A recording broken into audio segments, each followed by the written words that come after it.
ডিসেম্বরের মধ্যে নির্বাচন হতে হবে। আপনি ডেট যদি না দিতে পারেন আমরা একটু অপেক্ষা করবো, তাহলে আমরা ডেট দিয়ে দেবো। আজকে আমরা কাউকে কাউকে শুনি যে নির্বাচনের রোড ম্যাপ নেই, এই জন্য হতাশ তো হতে হবে। আমাদের দেশে এখনো চাঁদাবাজি বন্ধ হয় না, এটা দেখে হতাশ হইতে হবে। এখনো আমরা শৃঙ্খলা ফিরে নিয়ে আসতে পারি না, এটার জন্য হতাশ হইতে হবে। হতাশ হইতে হবে এখনো আমরা আমাদের লোকদেরকে গুলি করে রাস্তায় হত্যা করে ফেলছি, এটাতে হতাশ হওয়ার কথা ছিল। আমরা তো তাতে হতাশ হই না, আমরা তো তাতে উদ্বেগ প্রকাশ করি না, আমরা তো তাতে বিস্মিত হই না, বরং আমরা বিস্মিত হচ্ছি এই চাঁদাবাজি, এই দখলদারিত্ব, পরস্পরকে এখনো গুলি করে হত্যা করার যে পরিস্থিতি আমাদের সামনে দেখছে, এটা দেখে আমরা হতাশ হয়ে যাচ্ছি। সুতরাং আমাদের বাংলাদেশ কিনে ভাবতে হবে নিজের ব্যক্তি, আমরা মুখে বলি ব্যক্তির চেয়ে দল বড়, দলের চেয়ে দেশ বড়। এখন সব বাদ দিয়ে আমার কাছে আমার দল এবং ক্ষমতাটা যদি আমার কাছে বড় হয়ে যায়, এই জাতি বিগত দিনের 24 সালে যেভাবে আস্থা করে নিক্ষেপ করেছে, আমিও যদি ওই কাজ করি, জামাতও যদি ওই কাজ করে, অন্য কোন রাজনৈতিক দল যদি তা করে, তাদেরকে একইভাবে হয়তো আস্থা করে নিক্ষিপ্ত করবে। আসসালামু আলাইকুম ওয়া রাহমাতুল্লাহ। সুপ্রিয় দর্শক, ডক্টর শফিকুল ইসলাম মাসুদ ভাই এবার যারা দ্রুত নির্বাচন চাচ্ছে তাদেরকে কঠিন ধলাই করেছেন, কঠিন জবাব দিয়েছেন। দর্শক, আপনারা ভিডিওর শুরুতে শুনলেন যে বাংলাদেশের চাঁদাবাজি হচ্ছে, এগুলো নিয়ে তাদের কোনো কথা নেই। বা জুলাইয়ে যেগুলো হত্যা হয়েছে, 1400 ছাত্রকে হত্যা করা হয়েছে এবং 30,000-এর উপর পঙ্গু করা হয়েছে, অন্ধ করা হয়েছে, তাদের কোনো বিচার নেই, কিছু নেই। এগুলো নিয়ে কোনো কথা নেই, শুধু ডিসেম্বরের মধ্যে নির্বাচন চাই, নির্বাচন দিতেই হবে। মানে সংস্কারের কোনো প্রয়োজন নেই, নির্বাচন দিতে হবে। ভারত ওই দিক থেকে বলে যে আমরা দ্রুত নির্বাচন চাই, এদিক থেকে এরাও বলে দ্রুত নির্বাচন চাই। আচ্ছা, ভারতকে বাংলাদেশে কখন নির্বাচন হবে না হবে সেটা ভারত বলার কে? আর ভারতের সুরে সুর মিলে বাংলাদেশের একটা দল, তারাও দ্রুত নির্বাচন চাচ্ছে। তো প্রিয় দর্শক, ডক্টর শফিকুল ইসলাম মাসুদ ভাই একটা অনুষ্ঠানে এই কথাগুলো বলেছেন। তো আপনাদের সেই ভিডিওটা এখন দেখাবো। আপনাদের প্রতি অনুরোধ রইল, আপনারা মাসুদ ভাইয়ের পুরো ভিডিওটা দেখে যাবেন এবং এই ভিডিও সম্পর্কে আপনাদের মূল্যবান মতামত দিয়ে যাবেন। তো চলুন বেশি দেরি না করে মাসুদ ভাইয়ের ভিডিওটা দেখে আসি। আসসালামু আলাইকুম ওয়া রাহমাতুল্লাহি ওয়া বারাকাতুহু। আমি আপনাদেরকে কৃতজ্ঞতা জানাই, ধন্যবাদ জানাই এবং আল্লাহর কাছে উত্তম জাযা কামনা করি। মেডিকেল টেকনোলজিস্ট ফোরাম দেশ এবং জাতির এবং ইসলামী আন্দোলনের প্রয়োজনে মূলত আজকে আপনারা যে সহযোগী থেকে কর্মী হয়েছেন, এটার মূল চাহিদা হচ্ছে, এটার মূল প্রাপ্তিটা হচ্ছে, আপনি আপনার দুনিয়ার জীবনও যদি পর্যালোচনা করেন এবং ইসলামের দৃষ্টিভঙ্গি পর্যালোচনা করলে মৌখিক স্বীকৃতি ইমানের প্রাথমিক স্তর, ইকরার বিল লিসান, আপনি মুখে স্বীকার করেন, ইসলাম মানেন, ইসলাম বুঝেন, ইসলামী আন্দোলনের সাথে আপনি আছেন, দেশকে ভালোবাসেন, দেশপ্রেমে আপনি উদ্বুদ্ধ, সেটা আপনাকে অন্তরে ধারণ করতে হবে। ইসলাম যেটার নাম দিয়েছে তাসদীক বিল জিনান, এমন ভাবে ধারণ করবেন, আমল বিল আরকান, সেটা আপনাকে কাজ করতে বাধ্য করবে। অর্থাৎ কাজ না করলে আপনি অতৃপ্তিতে ভুগবেন, আপনার মধ্যে একটা পেরেশানি অনুভব। আমি অনেক সময় বুঝার জন্য বলি যে আপনারা এতদিন সহযোগী ছিলেন, এটা একটা স্তর হিসাবে বলা হয়েছে। আপনি সহযোগী থাকেন কেন, থাকবেন কেন? থাকার তো সুযোগ নাই, থাকার তো কথা না, ওটা থাকার জায়গাও ছিল। একটু পরে সালাতুল মাগরিবের আজান হবে, আমরা কি এটা বলবো যে আজকে নামাজ পড়ার সময় নাই, আপনারা পড়েন, আমি আপনাদের নামাজের বিছানা টিছানা বিছাই দেব, সব সহযোগিতা আমি করব, কারণ আমি নামাজের কি সহযোগী। বাট নামাজের মাধ্যমে নামাজ পড়ে আমি মুসল্লি হওয়ার মতো সময় আমার হাতে নাই। আপনি সহযোগী করে নামাজের ভূমিকা বা হক আদায় করা কি আপনার পক্ষে সম্ভব? এটা কি বাস্তব? বা এই পরিচয় কি দিতে আপনি স্বাচ্ছন্দ্য বোধ করেন যে আমি আকিমুস সালাতের সহযোগী? যে রমজান গিয়েছে, যে বা সিয়াম আমাদের সামনে আবার রমাদান আসবে, আল্লাহ আমাদের হায়াতে তয়্যিবা দান করুন, ওই রমজান আসলে কি আপনি এটা বলবেন যে আমি রোজা রাখতে পারবো না, আমি কিছু ইফতারের সামগ্রী দেবো ইনশাআল্লাহ, প্রতিদিনই কিছু ইফতার দিয়ে আপনাদের রোজার সাথে আমি শামিল থাকবো, আমি রমজানের সহযোগী? হবে? হক আদায় হবে না। নামাজের সহযোগী যদি না থাকে, রোজার সহযোগী যদি না থাকে, তাহলে আকিমুদ্দিন, আল্লাহর জমিনে আল্লাহর দিন কায়েম করো, ফরজ কাজে। আকিমুস সালাত কার নির্দেশ? কুতিবা আলাইকুমুস সিয়াম, তোমরা রোজা রাখো, কার নির্দেশ? আপনি নামাজ পড়ে মুসল্লি হলেন, রোজা রেখে সায়েম হলেন, আকিমুদ্দিন, এটা কার নির্দেশ? না, এটা রিপন ভাইয়ের নির্দেশ, বুলবুল ভাইয়ের নির্দেশ, আমাদের শ্রদ্ধেয় ডাক্তার শফিকুর রহমান ভাইয়ের নির্দেশ। তাহলে এই কাজ করে আপনি সহযোগী থাকবেন কি করে? সালাতের মাধ্যমে আপনার পরিচয় হয় মুসল্লি, সিয়ামের মাধ্যমে আপনার পরিচয় হয় সায়েম, আকিমুদ্দিনের মাধ্যমে তো আপনার একটা পরিচয় হবে, আপনি হবেন মুজাহিদ ইনশাআল্লাহ। ওই মুজাহিদেরই বাংলা শব্দ হলো আপনি ইসলামী আন্দোলনে আজকে থেকে কি কর্মী। তে কর্মী কি শুধু কাগজে কলমে না, কাজের মাধ্যমে। কাজের মাধ্যমে না হলে আপনার ঈমান প্রমাণিত হবে। অহুম লা ইফতানুন, মুখের কথায় আপনাকে পাশ ফেল নির্ধারিত করা হবে না, মাঠে যেতে হবে, কাজের সাথে সম্পৃক্ত হয়ে আপনার ঈমান আছে নাই এটা প্রমাণ দিতে হবে। নামাজি ছিলেন, রোজাদার ছিলেন, হাজি ছিলেন, যাকাতদাতা ছিলেন, তেলাওয়াতকারী ছিলেন, সিজদাকারী ছিলেন, সব ছিলেন তারা। কিন্তু শুধুমাত্র যখন তাদেরকে নির্দেশ দেওয়া হয়েছে যে তোমাদেরকে এবার আল্লাহর জমিনে আল্লাহর দ্বীন বিজয়ের জন্য অভিযানে বের হতে হবে, এই প্রসঙ্গে তারা দুটো জিনিস কাজ করেছিল। একটা, তারা মনে মনে ভেবেছিল যে এই কাজের সাথে সম্পৃক্ত হয়ে ঝামেলায় জড়ানোর দরকার নাই।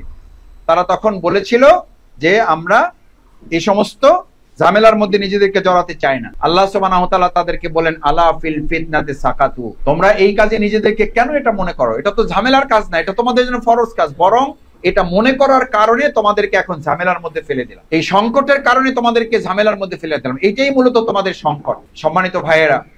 সেজন্য দ্বিতীয় আর একটা কথা আমি আপনাদেরকে বলে থাকি যে ইসলামী আন্দোলনের এই কর্মী হিসাবে কাজ করার যে প্রসঙ্গটি, এই প্রসঙ্গ বাস্তবায়নে আপনারা যদি ভূমিকা পালন করতে সক্ষম না হন বা আমরা না হই, তাহলে আপনার এই সালাত, এই সিয়াম, এই জাকাত, এই তেলাওয়াত, এই সিজদা, এই রুকু, এই তাহাজ্জুদ, এই জিকির, এই কাজগুলো যথাযথভাবে আপনার জন্য অনেক সময় বাস্তবায়ন করাটা কঠিন হয়ে যাবে এবং এটাকে বরবাদ করে দেওয়া হতে পারে।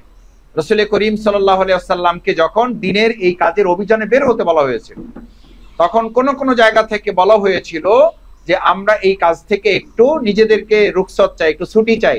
তারা অজুহাত পেশ করেছিল, তারা যুক্তি পেশ করেছিল। আল্লাহ সুবহানাহু ওয়া তাআলা তারা বললেন, তাদেরকে জানিয়ে দিলেন, হাত্তা ইয়াতাবায়্যানা লাকাল্লাযিনা সাদাকু ওয়া তাআলামাল কাযিবিন। সত্যবাদিতা এবং মিথ্যাবাদিতা শুধু নামাজের উপরে, শুধু রোজার উপরে, শুধু যাকাতের উপরে, শুধু তেলাওয়াতের উপরে, শুধু সিজদার উপরে, শুধু তাহাজ্জুদের উপর নির্ভর করে না, বরং ময়দানে কাজের মাধ্যমে এটা তোমাকে প্রমাণ করতে হবে। সেজন্য সম্মানিত ভাইয়েরা, যারা আজকে কর্মী হিসাবে সম্পৃক্ত হয়েছেন, আমরা আল্লাহর কাছে তৌফিক কামনা করি আল্লাহ তাআলা আপনাদের এর মর্যাদা সংরক্ষণ করে হক আদায় করে কাজ করার তৌফিক দান করুন। কাজটা কি? কাজ হিসাবে আমরা আপনাদেরকে সাংগঠনিকভাবে বলে থাকি যে আপনি এখন থেকে ব্যক্তিগত রিপোর্ট সংরক্ষণ করবেন। কেন রিপোর্ট সংরক্ষণ করবেন? রিপোর্টের প্রসঙ্গ তো রাসূল করিম সাল্লাল্লাহু আলাইহি সাল্লামের পরিষ্কার বর্ণনা আছে।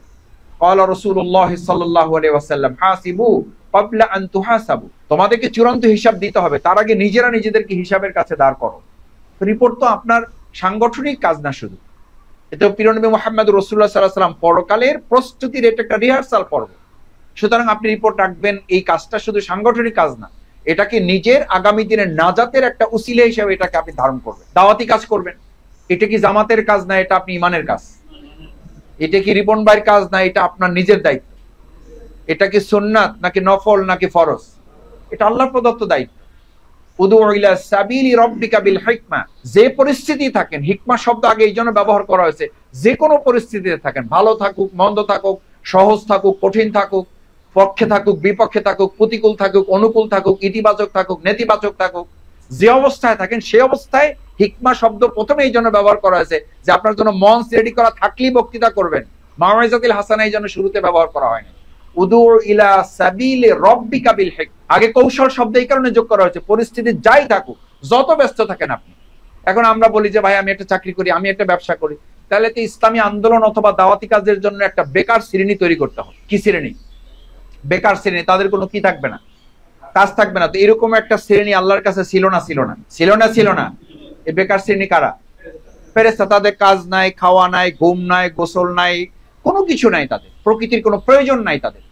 তো সেই শ্রেণী বাদ দিয়ে তো আল্লাহ তাআলা আপনাকে সৃষ্টি করতে গিয়ে ফেরেশতাদের মুখোমুখি হয়েছে। ফেরেশতারা তো আল্লাহকে বলছিলেন যে আল্লাহ এই জাতি সৃষ্টি করবেন, এরা ঘুমের কথা বলবে, এরা চাকরির কথা বলবে, এরা ব্যবসার কথা বলবে, এরা বউর কথা বলবে, এরা সন্তানের কথা বলবে, এরা টাকার কথা বলবে, এরা জমির কথা বলবে, এরা ফ্ল্যাটের কথা বলবে, প্লটের কথা বলবে। শুধু বলবেই না, এগুলো নিয়ে নিজেরা মারামারি, কাটাকাটি, রক্তারক্তি করবে। কিসের ইবাদত করবে আপনি? তখন আল্লাহ তাআলা থেমে গিয়েছিলেন।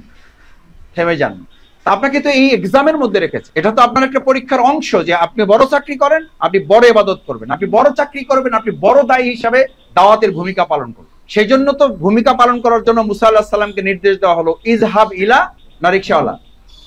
রিকশাওয়ালার কাছে দাওয়াতের গুরুত্ব আছে, আপনি তো আপনার জায়গায় গুরুত্বপূর্ণ ব্যক্তিকে দাওয়াত দেবেন। ডাক্তারের সাথে আপনার খুব ভালো সম্পর্ক, খুব ভালো পেশেন্ট ডিল করেছেন আপনি, সে খুব বড় ব্যবসায়ী, সব বলেছেন, শুধু মুখ দিয়ে ইসলামী আন্দোলনের কথাটাই তাকে বলতে পারেন নাই, আপনি হক আদায় করতে পারেন নাই।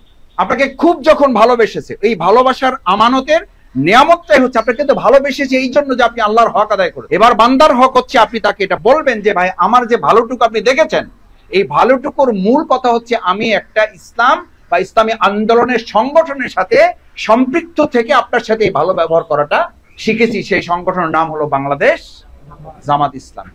এই দাওয়াত আমরা দিতে পারবো না।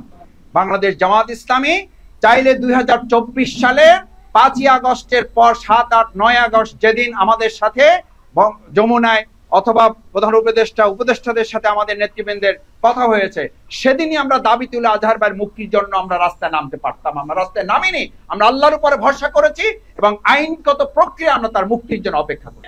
আমরা চাইলে রাস্তা বন্ধ করতে পারতাম, আমরা চাইলে লক্ষ লক্ষ লোক নিয়ে রাস্তায় অবস্থান গ্রহণ করতে পারতাম, আমরাও চাইলে আমাদের যমুনায় আমরা ঘেরাও করতে পারতাম, কিন্তু আমরা করি নাই।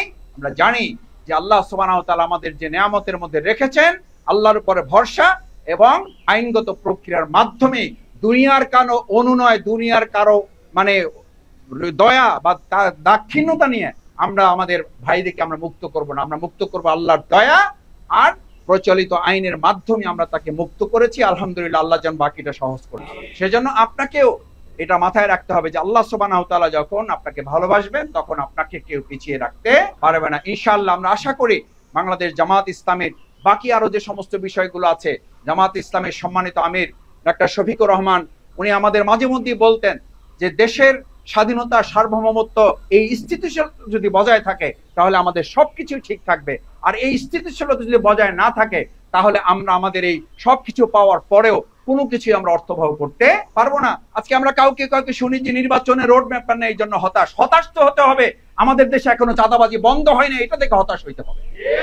হতাশ হইতে হবে এখনো আমরা শৃঙ্খলা ফিরিয়ে নিয়ে আসতে পারি না, এটার জন্য হতাশ হইতে হবে এখনো আমরা আমাদের লোকদেরকে গুলি করে রাস্তায় হত্যা করে ফেলছি, এটাতে হতাশ হওয়ার কথা ছিল। আমরা তো তাতে হতাশ হই না, আমরা তো তাতে উদ্বেগ প্রকাশ করি না, আমরা তো তাতে বিস্মিত হই না, বরং আমরা বিস্মিত হচ্ছি এই চাঁদাবাজি, এই দখলদারিত্ব, পরস্পরকে এখনো গুলি করে হত্যা করার যে পরিস্থিতি আমাদের সামনে দেখছে, এটা দেখে আমরা হতাশ হয়ে যাচ্ছি।